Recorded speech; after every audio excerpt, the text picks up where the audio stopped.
Je tiens à dire tout d'abord qu'il était vraiment heureux de passer ces 2 jours avec vous. Amen. Et je tiens à remercier les frères pour leur accueil. Votre pasteur, Tuelto, Tounet, et tous les frères et sœurs de l'Église, merci pour votre accueil chaleureux. Vous nous avez bénis. Amen. Et je tiens cet après-midi de le préciser, c'est une joie toujours de venir vers vous, je me sens chez moi. Et en même temps, je suis en mission, je voudrais que je me repose ici. C'est assez particulier à décrire. Voilà, merci à Dieu, je voudrais qu'on puisse poursuivre quelques minutes sur la croix. On va rentrer un peu plus dans, si vous voulez, l'enseignement. C'est à peu près ça. Donc, c'est aussi important de pouvoir réaliser la portée de la croix, l'accomplissement, la croix et l'accomplissement de toutes les promesses de l'Ancien Testament. Quand Jésus a dit au Père, tout est accompli, il a vraiment tout accompli. Alors bien entendu, on n'a pas le temps d'explorer toutes ces facettes, c'est trop important. On a parlé, donc je pense samedi soir, des 7 paroles de Jésus à la croix. Je vous ai dit aussi que le fait que Jésus est resté 6 heures agonisant à la croix, c'est un rapport avec la création. Et donc, si vous voulez, dans le monde invisible, la croix est un acte créateur et il a créé une nouvelle humanité. C'est pour ça qu'en Éphésiens 2:10, il nous dit que nous sommes son ouvrage, ayant été créés en Jésus-Christ. Donc, quand on énumère, si vous voulez, la création, les 6 jours, c'est extraordinaire. Il y a la création, c'est ce que opère la croix. C'est une vérité fondamentale. C'est pas écrit pour faire beau. Parce que si on le garde là, simplement pour faire beau, ça ne sert à rien.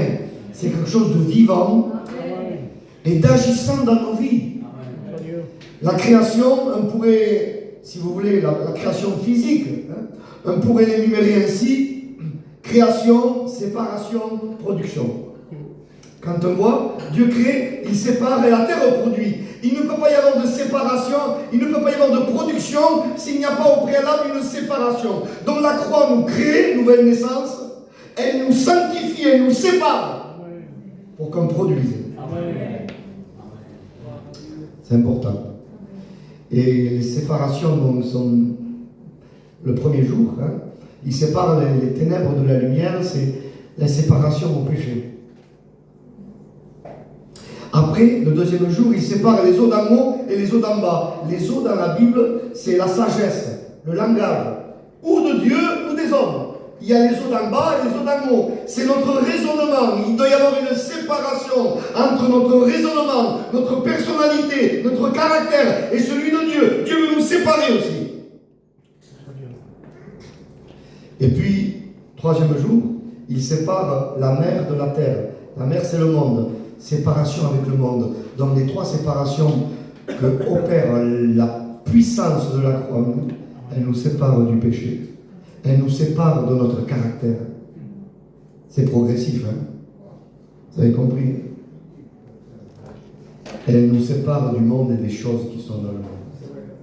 S'il n'y a pas cette triple séparation, la terre ne peut pas produire. Et quand on voit après dans la chronologie, quand la terre se laisse séparer de telle sorte, après il dit que la terre va produire.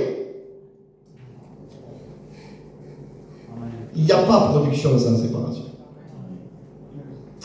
Ça c'est du cinéma. C'est un conte de fées. Il n'y a pas de production sans la séparation. C'est la séparation avec le monde. C'est la séparation avec ma mentalité, avec mon caractère. C'est la séparation avec le péché qui va me permettre de produire. C'est le fruit de la séparation. Quatrième jour, je résume un peu, hein.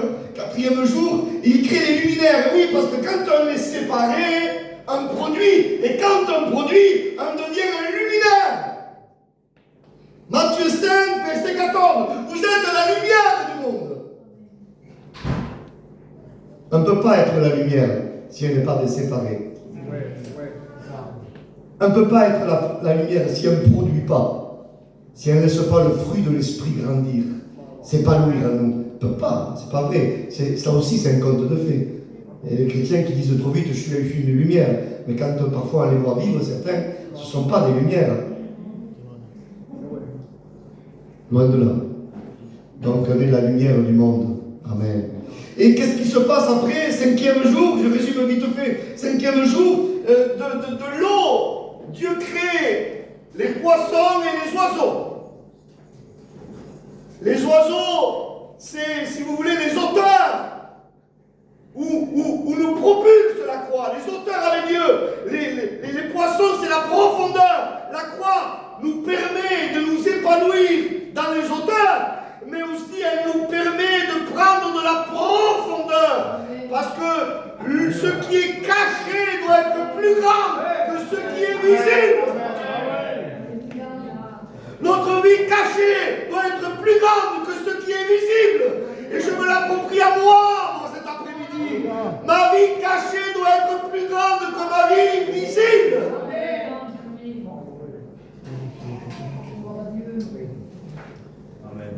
Amen. Et sixième jour, il crée Adam, l'homme. Et nous sommes une nouvelle humanité. Le septième jour, c'est Shabbat. Cessation d'activité. Le repos de Dieu. Et c'est ce que Jésus a fait à la croix. Il a agonisé 6 heures. Et après, il a dit au Père. il n'a pas dit aux hommes, il a dit au Père. Perfection. C'est toujours le chiffre 7. Je passe vite. Hein. Les 7 jours de la création, 6 jours plus le repos. La croix est un rapport aussi, si vous voulez, avec les 7 fêtes en Lévitique 23. L'accomplissement des fêtes. Les sacrifices. La croix est un rapport avec les 7 sacrifices du Lévitique. La croix est un rapport avec, si vous voulez, l'aspersion en 7 fois, en 7 reprises, mentionnée en Lévitique 16, donc pour le jour du grand pardon, avec aussi l'aspersion sur le lépreux en Lévitique 14. On pourrait citer aussi 2 Rois 5, 14, avec Naaman 7 fois dans le Jourdain. C'est une plénitude. Et la croix, c'est tout ça. Et Jésus a dit au Père, tout est accompli. C'est l'accomplissement de tout. Alléluia. Et la croix nous a donné sa beauté.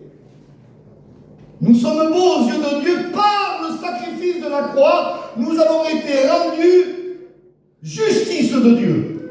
Nous l'avons lu. Galates 3,13. Il nous a racheté de la malédiction de la loi en devenant malédiction pour nous. 2 Corinthiens 5, verset 21. Il s'est fait pécher pour nous. Il n'a jamais péché, Jésus, hein, mais il a porté nos péchés. Hein. Il s'est fait coupable pour nous. Il n'est pas coupable, hein, mais il a porté l'image de notre culpabilité. Soyez avec moi, pour que nous devenions en lui justice de Dieu. Je ne sais pas si elle pèse ce mot. La croix, c'est tellement grand. Ce que nous donne la croix, les frères. La croix nous rend blanc comme lui est blanc. Il a cité, je crois, c'est le frère Tounet ce matin. Cantique des Cantiques 5, verset 10. Mon bien-aimé est blanc et vermeil. Doditsar Adom. Mon bien-aimé est blanc et rouge. La blancheur, c'est son attribut de sainteté. La rougeur, c'est son sang versé. Heureusement qu'il n'est pas que blanc. S'il serait que blanc, on est tous perdus. Mais il est miséricordieux, il est amour. Il a versé son sang pour nous blanchir. Et son sang nous rend blanc comme lui. Pareil. Pas un peu moins pareil aux yeux de Dieu. Nous sommes blancs comme Jésus. Pareil. Quand Dieu nous voit, il voit Jésus. Amen. Apocalypse 7, 14. Ils ont lavé leurs robes, ils les ont blanchis dans le sang de l'agneau. Ça concerne les martyrs de la grande tribulation. Mais le sang, c'est le même.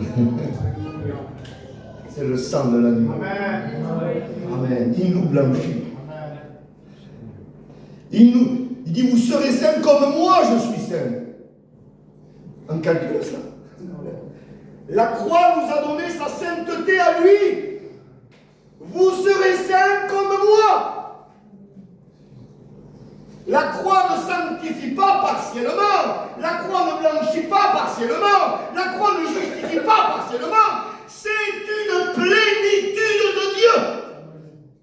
Quand il dit qu'on a été fait en lui justice de Dieu, ce n'est pas simplement des justes, c'est une injustice. Vous êtes là? Parce que Dieu, il n'a pas de l'amour, il est amour. Il n'a pas de la sainteté, il est la sainteté. Il n'a pas de la justice, il est justice. Vous comprenez ça? Et il nous a rendus semblables à lui. Je comprends Jean 4, verset 17. Tel il est, tel nous sommes. Semblable à lui. La croix a fait de nous justice. Pas que des justes, justice. Nous sommes devenus en lui justice de Dieu. Un texte que je ne m'habituerai pas. 1 Corinthiens 1, verset 30. Il a été fait pour nous. Sagesse, justice, sanctification et rédemption. Plénitude. Plénitude. Alléluia. La croix nous a donné tout ce que Dieu est. Alors, je voudrais partager juste un texte avec vous. Psaume 50, verset 2.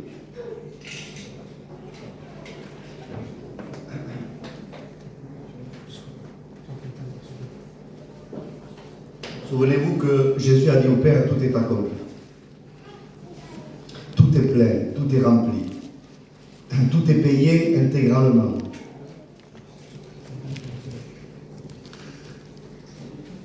De Sion, beauté parfaite. Dieu resplendit. Amen. Mitzion, Miklal, Yofi. Yafa. Elohim Yafa. Alors, depuis Sion, pour nous c'est nous Sion. Nous sommes la nouvelle Jérusalem. Sion, c'est Jérusalem. Et nous, selon l'Apocalypse 21, nous sommes la nouvelle Jérusalem. Nous sommes la Sion céleste.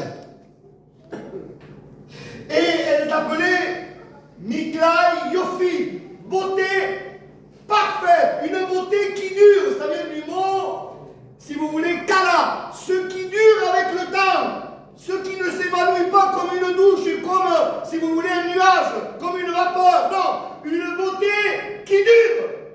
Amen. Une beauté qui ne prend pas de rides, une beauté qui ne vieillit pas. Gloire à Dieu. Voilà la beauté que nous avons par la croix. Extraordinaire. Et je voudrais, si je vous ai cité les mots hébreux, c'est pas pour faire beau, c'est parce que le mot beauté, en hébreu c'est Yofi, et ces trois lettres, je vous les cite, vous allez tous comprendre cet après-midi. C'est deux lettres qu'on appelle le Yud en hébreu, Yad c'est la main, deux mains. Et la lettre du milieu, c'est la lettre P en hébreu, c'est la bouche qui parle, la bouche crucifiée. Et le mot beauté, c'est à travers la bouche qu'a parlé, la bouche qu'a raconté, la bouche qui a parlé par son sang. Parce que le sang de Jésus parle mieux que celui d'Abel. et par son expiation, il nous a donné sa beauté. Et c'est merveilleux parce que regardez, il dit Dieu, depuis Sion, beauté parfaite. Pourquoi c'est une beauté parfaite? Parce que Dieu resplendit, et c'est le mot Yafa, c'est la même racine, resplendir. C'est-à-dire que Dieu accorde la beauté à Sion. Parce que Sion, en Apocalypse 21, elle a une couleur. Il y a un frère qui l'a dit. Elle est transparente comme du cristal. Vous savez ce que ça signifie? La transparence, c'est mourir en nous-mêmes. C'est l'effacement de notre personnalité. C'est l'effacement de nos mérites. C'est l'effacement de nos méthodes. Je m'efface, je meurs, je ne veux plus qu'on me voie. Et parce que je ne veux plus qu'on me voie, je suis transparent. Et parce que je suis transparent, c'est Christ qui transparaît en moi. Amen. Et c'est merveilleux parce que c'est la même racine, Yafa. Et il y a une petite différence, la dernière lettre, elle est changée avec la lettre Haïn. Je vous dis juste ça, c'est la source. C'est-à-dire que Christ est notre source.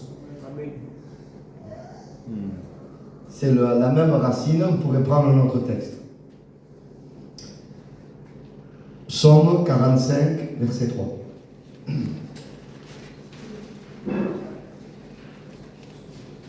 Tu es le plus beau des fils des hommes. La grâce coule sur de tes lèvres. C'est pourquoi Dieu t'a béni pour toujours.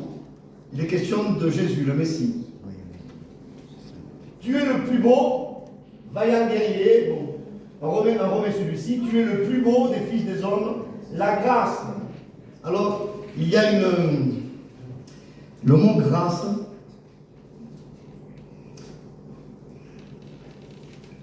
Si vous voulez, comment pourrais-je dire? Il y a trois façons de la dire. C'est comme des étapes dans le mot grâce. Pourquoi il nous a fait grâce? Quel est le support de la grâce? Parce qu'on ne méritait pas la grâce. Dieu nous a tout donné, on est d'accord. Le mot grâce, et là, c'est le premier mot, le support. La grâce est sur tes lèvres. Reine, ça veut dire une beauté parfaite. C'est-à-dire que Dieu, ouvrez vos oreilles, nous a fait grâce par la beauté de la sainteté de Jésus homme. Un Dieu saint, c'était une chose, il fallait un homme saint pour racheter l'humanité. Et Jésus est notre Goël, l'homme saint. Il fallait le sang d'un homme saint. Et c'est la beauté, le support de la grâce. Reine, c'est une beauté parfaite, c'est par rapport à la beauté de Christ. C'est pour ça que Christ est appelé le bien-aimé. En lui, j'ai mis toute mon affection. Le vrai texte, en lui, j'ai pris plaisir. Parce qu'il est l'homme parfait. Et par rapport à la perfection de Jésus homme, nous sommes appelés aussi bien-aimés. Vous savez ce que ça signifie, bien-aimé? Parce que Dieu aime les âmes de tout le monde, du monde entier. Dieu veut que tous les hommes soient sauvés. C'est écrit. 1 Timothée 2, verset 4. C'est écrit. Mais là, il dit bien-aimé, parce que l'amour de Dieu a deux dimensions. Et soyez avec moi. Deux dimensions. Il y a l'amour de bienveillance et il y a l'amour d'approbation. Dieu, par bienveillance, veut que tous les hommes soient sauvés, aime les âmes, mais il n'approuve pas le pécheur. Comment voulez-vous que Dieu approuve le pécheur? C'est pour ça qu'il dit en Psaume 5, verset 6. Qu'est-ce qu'il dit?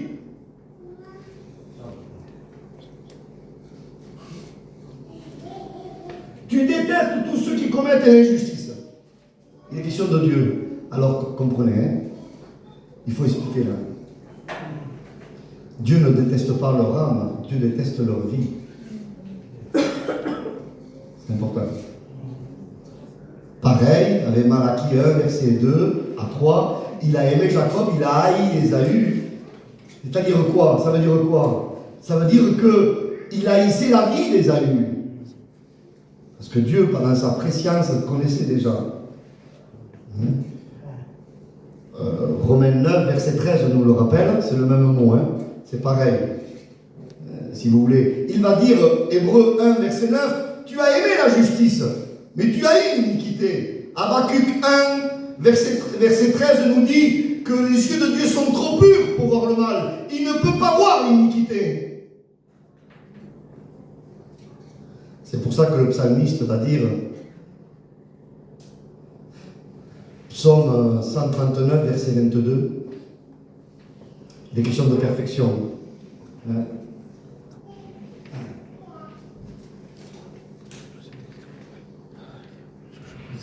Je les déteste de façon absolue. Il va dire, la version que j'ai, je les haïs d'une parfaite haine. Parce que le psalmiste était animé de la sainteté de Dieu, qui haïssait le péché. Et même la haine de Dieu est parfaite.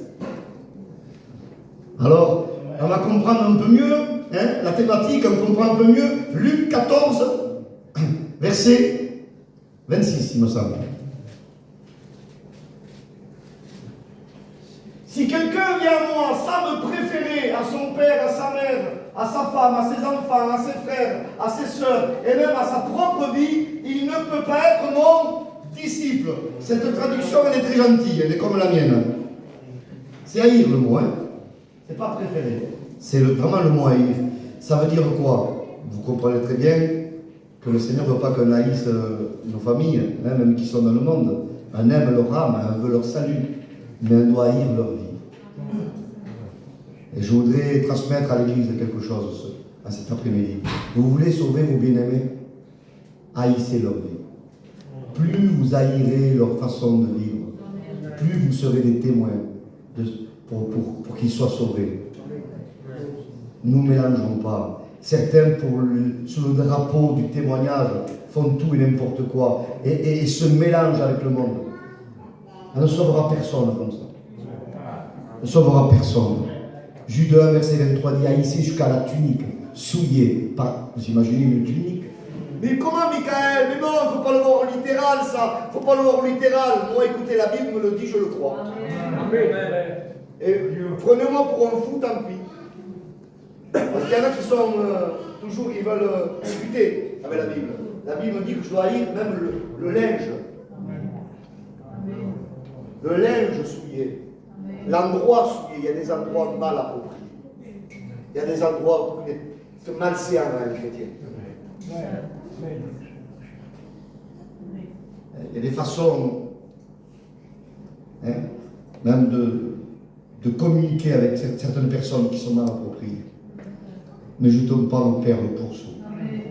Proposons, on doit proposer nos perles. Mais si pour les foule aux pieds, c'est trop simple, c'est trop sacré.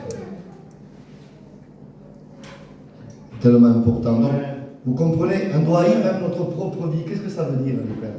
Je ne peux pas haïr mon âme. C'est que quand je commets des choses qui ne vont pas, n'essayons pas de nous justifier. Parfois, on s'aime trop. Moi, je suis avec vous. Parfois, je m'aime trop. Parfois, je suis trop sentimentaliste avec ma personne. Si je fais mal, je ne cherche pas d'excuses. Je ne veux pas chercher de justification. Je reconnais. Et Seigneur, je haïs ce que j'ai fait. Je te demande pardon. Parce que je haïs ce que j'ai produit. Je haïs ce que j'ai dit. Je haïs ce que j'ai provoqué. C'est trop important. Donc, vous voyez, il nous donne cette beauté. Alors, juste, je termine avec ça. Reine, ça démarre à la grâce par la beauté parfaite de Christ. Et après, il y a une permutation. Hanan. De Reine vient Hanan. Et là, je vous demande votre attention. C'est pardonner quelque chose d'abominable. Aux yeux de Dieu, le péché est abominable. Mais le Seigneur, par la grâce, nous a pardonné sur le support de la beauté parfaite de Christ. Amen. Et une fois qu'il nous pardonne, parce que Dieu ne pardonne pas comme un homme, nous souvent on pardonne, on dit de loin. Je ne sais pas s'il y en a des chrétiens comme ça dans le coin, chez nous il y en a. Et puis ils veulent se justifier devant le pasteur en disant je lui ai dit bonjour, ou je lui ai serré la main, et pour eux ils ont tout fait. Et même, je ne sais pas si ça vous est arrivé, on va voir quelqu'un qui a un problème avec l'autre, on va voir une personne qui nous dit, je suis arrivé, il m'a tourné le dos. On va voir l'autre, il me dit, moi, j'ai voulu lui parler, il m'a tourné le dos. Les deux se sont tournés le dos. Parce qu'en fait, les deux, il y a un problème là. Amen. Mais quand Dieu pardonne, Reine, beauté parfaite, Hanan, il pardonne et il oublie. Jérémie 31, verset 31 à 34, il oublie. Dieu oublie. Il ne se souvient plus de nos péchés par l'efficacité du sang de l'agneau. Parce que s'il s'en souviendrait, mes amis, comment on ferait?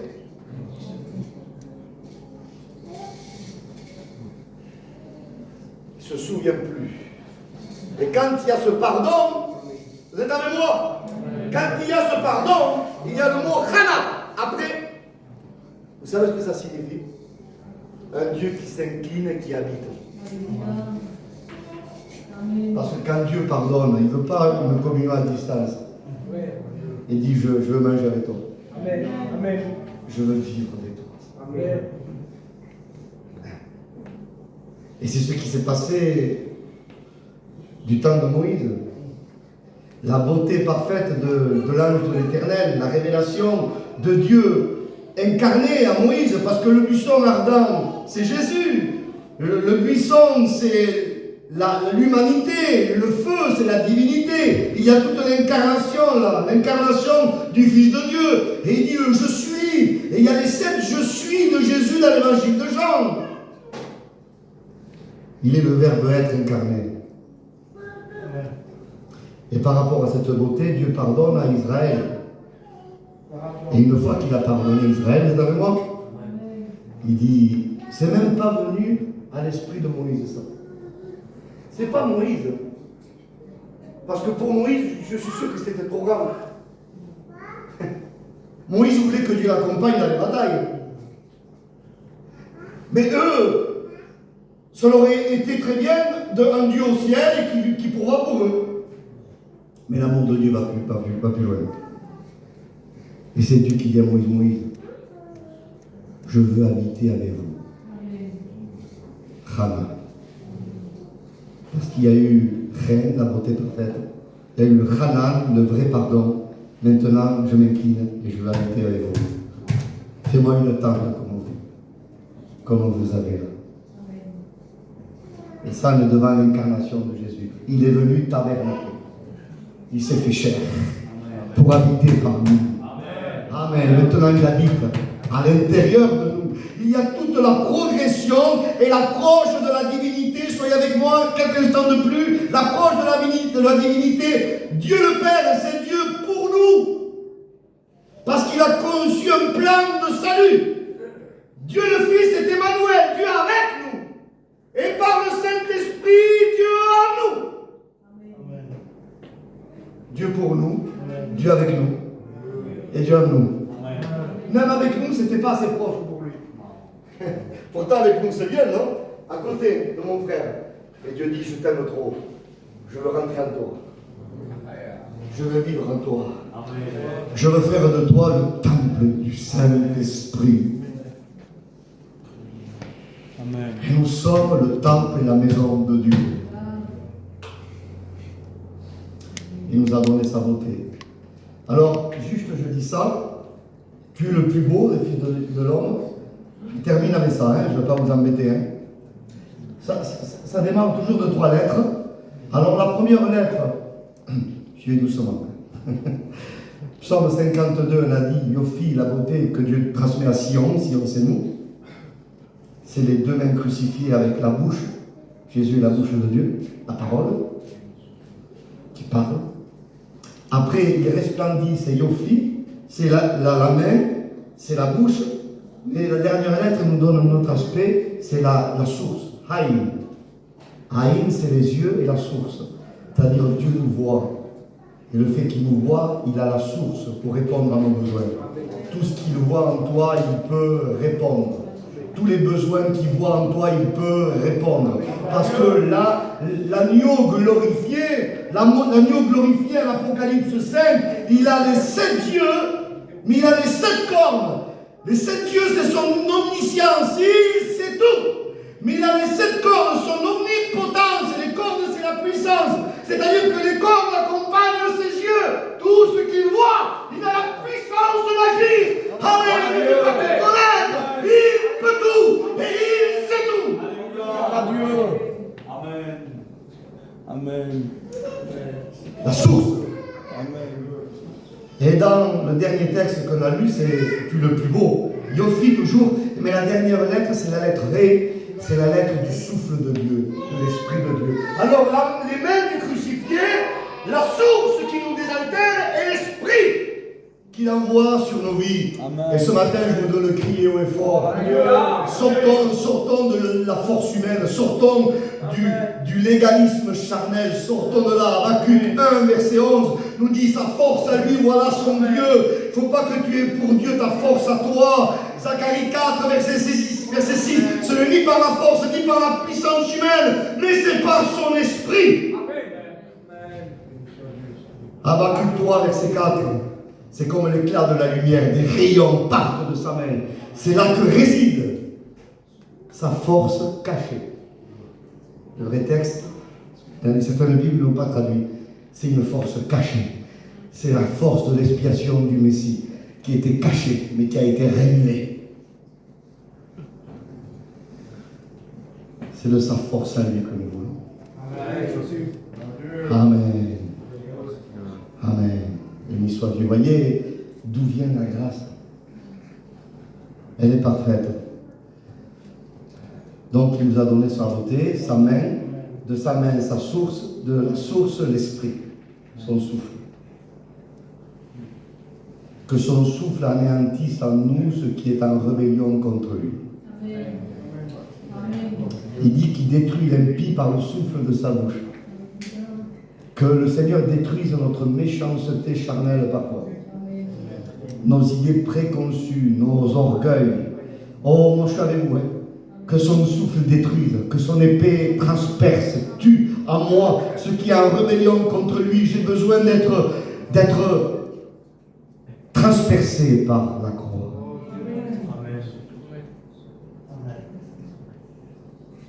Pour que je puisse avoir le caractère du crucifié. On pourrait, mon frère, juge chapitre 10, verset 1er, voyons.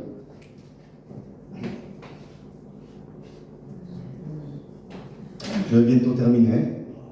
Quand je commence à dire ça, il y en a pour 1 heure de plus. Non, je rigole. Juge chapitre 10, à partir du verset 1er. Après Abimelech, je voudrais me servir de ce texte parce que c'est important. Après Abimelech, Tola, fils de Poua et petit-fils de Dodo, membre des tribus d'Israël, d'Issachar, se leva pour délivrer. J'ouvre la Bible. Gardons ce texte.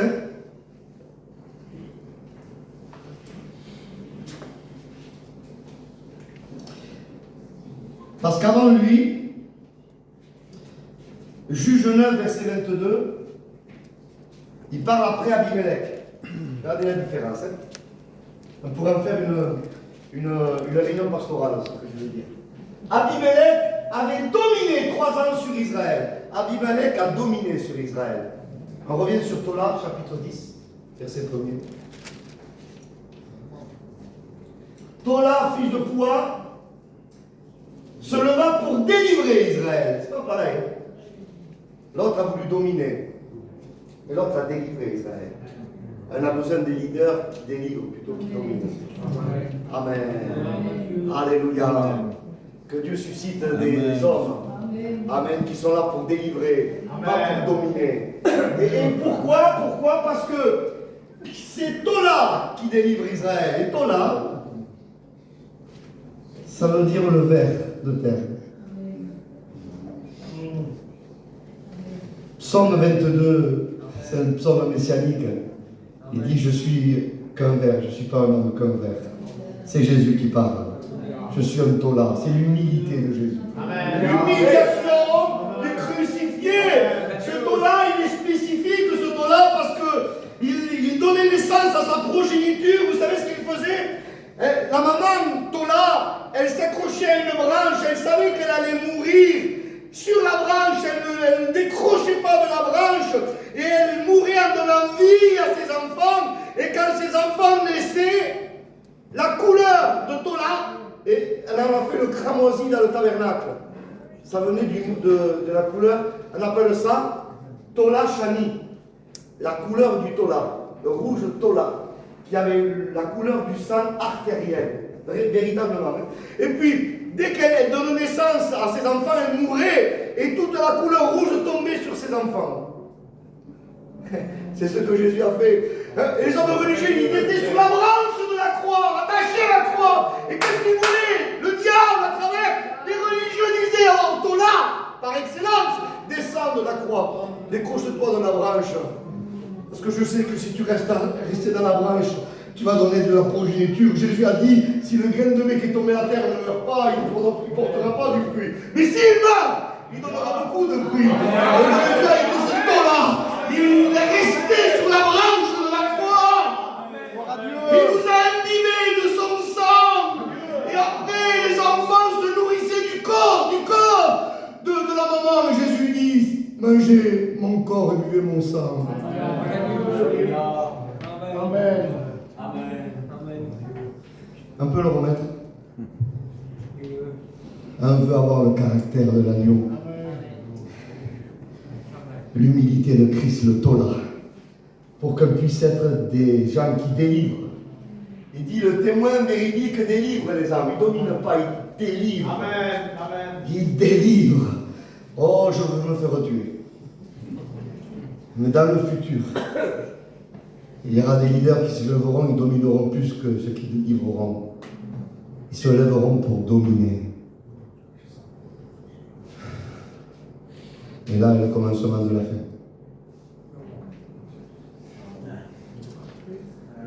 Ce taux-là, soyez avec moi. Fils de Poua. C'est un nom un peu bizarre, excusez-moi, mais Poua, vous savez ce que ça signifie? J'aurai un tableau, je vous l'aurai marqué, vous aurez mieux compris. Ça veut dire, il y a 3 lettres aussi en hébreu. Toi, tu m'as encouragé tout à l'heure, donc voilà, j'y vais. C'est la première lettre, c'est la lettre P, la bouche de Dieu. La deuxième, c'est le clou. Et la troisième, c'est le souffle, l'esprit. C'est-à-dire, si je me laisse clouer par la croix, ma bouche doit être clouée. Que pour Dieu. Même si elle te fait du mal, reste clouée. Parle Dieu. Et si notre bouche est clouée pour le monde, le souffle de l'esprit parlera par notre bouche. Amen. Mais une bouche qui n'est pas crucifiée, jamais le Seigneur l'emploiera pour parler. Il faut choisir. Ou on se tait dans le monde pour parler pour Dieu. De la même source ne peut pas sortir de l'eau douce et de l'eau amère. C'est Jacques qui dit ça. Donc, voyez, la bouche clouée. Et c'est exactement, soyez avec moi, ce que Jésus a fait à la croix. Ésaïe 53, verset 7, il n'a pas ouvert la bouche, comme une brebis muette devant ceux qui l'attendent. Il a eu la bouche clouée, parce qu'il a voulu. Amen. Il n'a rien dit, parce qu'il n'y a qu'un coupable qui se tait normalement. Et comme moi j'étais coupable, Jésus a dit, Michael ne l'aurait pas vu parler. Mais comme j'accepte de porter son ignominie, je me tais à sa place. Gloire à Dieu. Amen. Amen. Les frères, je ne sais pas vous, c'est dur quand ça fait mal de garder la bouche fermée. Parce que quand on souffre, on a tendance à vouloir parler. Un tel m'a fait ça, l'autre il m'a fait ça, et on devient un martyr, un peu. Le Seigneur nous dit, tu veux que ta prière soit efficace? Tais-toi. Entre dans ta chambre. Ferme la porte. Et dans le lieu secret, le Père va t'entendre. Amen. Amen. Je veux avoir ma bouche consacrée. Alléluia. Je ne veux plus rentrer dans des conversations qui sont malsaines. Je ne veux pas parler de Pierre, Paul et Jacques, non. Je veux parler de Jésus. Je veux consacrer ma bouche à l'Esprit de Dieu. Je veux que l'Esprit de Dieu parle par moi. Et c'est David qui a dit ça. L'Esprit de Dieu parle par moi.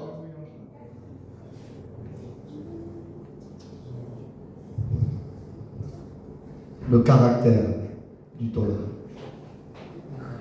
Vous pouvez continuer. Dodo, Dodi, c'est le bien-aimé. Rien n'est appelé comme lui. Parce qu'on a un amour, Dieu a un amour pour nous de bienveillance, mais par le saint sacrifice de la croix, il nous voit juste. Et il a un amour pour nous d'approbation. Dieu nous approuve par la croix. Amen. Membre de la tribu d'Issachar, le salaire, la récompense. Il se leva pour délivrer Israël. Il habitait à Shamir, dans la région montagneuse d'Éphraïm. Shamir, c'est l'endroit qui a des épines, des ronces. Et nous sommes un témoin au milieu des épines. Amen. On pourrait dire, mon frère, Cantique des Cantiques 2, verset 1, il me semble. Et je vais terminer. Je suis un narcisse de Saron, le lys des vallées. Dans un endroit, la vallée de Saron est un endroit où il y a un climat assez particulier. Et la terre est très particulière, mais la rose de Saron, elle pousse quand même. Et plus bas, pareil à un lys au milieu des ronces. Tel est mon ami parmi les filles. Et ça, c'est l'église. Elle est un lys parmi les ronces. L'église, elle est dans ce monde, il n'y a que de ronces, d'épines, mais elle brille par la splendeur de Christ. Et l'église est le témoin. Et ici à Ricatou, l'église de Ricatou est une rose de Saron parmi les épines. Amen. Un témoin parmi les épines. Il faut rester bon parmi les méchants. Il faut rester saint parmi ceux qui ne le sont pas. C'est tellement important que Dieu nous y aide. Et tu vas, il parle de Jésus, tu vas, pareil à un pommier au milieu des arbres de la forêt, tel est mon bien-aimé, et Jésus est ce pommier. Ce pommier. Et la pomme en hébreu, c'est la même racine que la bouche. La parole. Il est cette parole faite chair. Béni soit Dieu. Donc, vous voyez, il nous donne sa beauté. Gardons la beauté de la croix. Amen. Gardons la beauté de la croix. Donc, je pense qu'on va s'arrêter là. Je vais vous dire juste en passant que la croix a accompli les 7 sacrifices du Lévitique. Lévitique 5, Zévar et Cham, le sacrifice de culpabilité. Lévitique 4, Zévar Rata, le sacrifice d'expiation de péché. Jésus a accompli. Il a porté notre culpabilité et il nous a déculpabilisés. Il a pris nos péchés. Et puis le sacrifice pour le péché s'appelait péché. Parce qu'il a pris nos péchés sur lui. Donc en l'occurrence, c'est pour ça. Lévitique 3, le sacrifice d'action de grâce. Zévar Hashlamim, le sacrifice de plénitude, le sacrifice de perfection. Voilà ce qu'est la croix. C'est quand Jésus a dit, soyez avec moi. Quand il a dit, Jean 14, verset 27, je vous donne ma paix. Sa paix à lui. Le mot shalom, ce n'est pas que la paix. C'est la paix en 3e ou 4e position. Ça veut dire état de plénitude et de perfection. Il faut être parfait pour avoir la paix. Et ce sacrifice s'appelait Zévar, Shelem, Hashlamim, le sacrifice de paix, le sacrifice de prospérité, Amen. Le sacrifice de plénitude, Amen. Le sacrifice de perfection. Et il nous a donné sa perfection. C'est pas normal que tu aies la paix, parce qu'il n'y avait pas un juste, pas même un seul. Il est le seul juste. On pourrait citer, mon frère, Ésaïe 32, verset 17, il me semble. Voyons. Si ma mémoire ne me fait pas défaut. L'œuvre de la justice, ça sera la paix. C'est-à-dire que la paix est une résultante de l'absolue justice de Dieu. Et quand je comprends que Jésus nous dit, je vous donne ma paix, parce que nous, on n'est pas juste de nous-mêmes, mais il nous donne sa justice. Amen. Gloire à Il Dieu. nous a justifiés par son sang. Romains 5, verset 9. Amen. Il nous a pardonné, Éphésiens 1, verset 7. Il nous a purifiés, 1 Jean 1, 7, par son sang toujours. Hein. Il nous a délivrés, Apocalypse 1, verset 5 à 6. Il nous a blanchis et lavés, Apocalypse 7, verset 14. Il a purifié notre conscience, Hébreux 9, verset 14.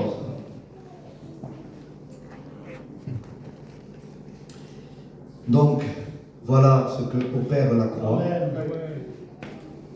Chapitre 2 du Lévitique.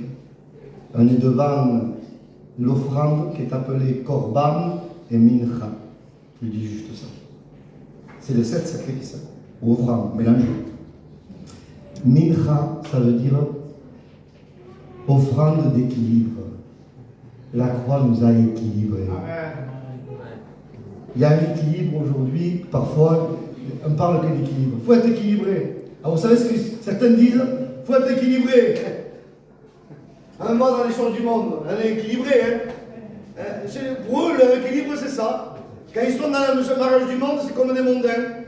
Ils vont dans des endroits où, au respect que je vous donne, un chrétien ne peut pas aller, ils sont équilibrés. Mais oui, il faut être équilibré.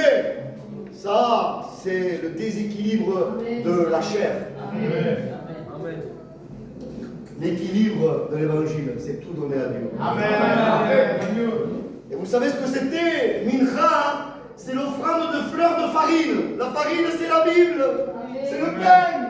Et c'est ça qui nous équilibre dans notre nouvelle naissance. Il faut regarder là. Il ne faut pas regarder là. Il ne faut pas regarder là. Il faut regarder là. Il faut soumettre notre volonté aux paroles qui sortent de sa bouche. C'est la Bible qui nous équilibre. Et Korban, c'est aussi l'offrande, ça veut dire offrande de rapprochement. Il nous a rapprochés par la croix. Il nous a attirés par la croix. Et ça, c'est chapitre 2, Lévitique. Et chapitre 1, ça commence, j'ai fait comme un hébreu de droite à gauche. On arrive au chapitre 1, c'est Ola. C'est, on termine avec ça. C'est une offrande entièrement consumée. La croix va embraser toute notre vie. La croix ne veut pas un peu, elle veut tout de nous. Laissons le feu de Dieu embraser tous les compartiments de notre vie. Sanctifier tout notre être. Donnons tout à Dieu en cet après-midi. Est-ce qu'on veut que le feu de Dieu embrase nos vies? Pas un feu étranger, le feu de Dieu qui tombe et que je sois cette offrande pour lui. Seigneur, embrase ma vie. Consume tout ce qui ne te glorifie pas. On prie le Seigneur ensemble.